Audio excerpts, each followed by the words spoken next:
เจ็บอักเสบคนเดียวข้างในเหมือนมีเกล็ดกลางหัวใจให้ตายทั้งเป็น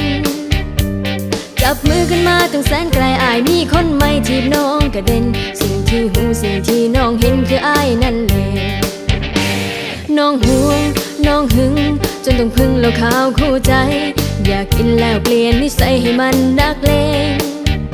แม้นว่ายังสิเกิดก็ตามสร้างให้หูว่านางบ่ได้เป็นคนเก่งอยากสิเปลี่ยนนิสัยนักเลงย้อนสันดานอาย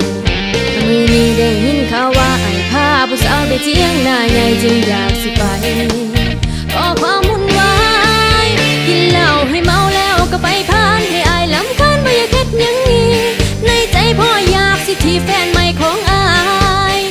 ให้มันรู้ว่าน้องก็ฮักบ่ต่างจากมันที่ทุ่มเทให้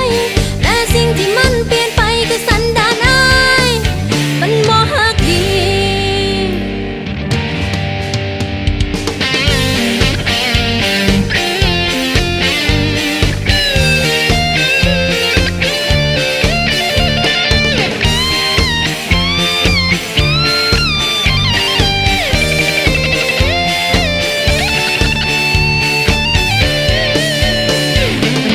ได้ยินข่าวว่าไอ้พาผู้สาวไปเที่ยงหน้าใหญ่จึงอยากสิไปก็ความวุ่นวายกินเหล้าให้เมาแล้วก็ไปพานให้อายลำคาญบ่อยากเฮ็ดหยังนี้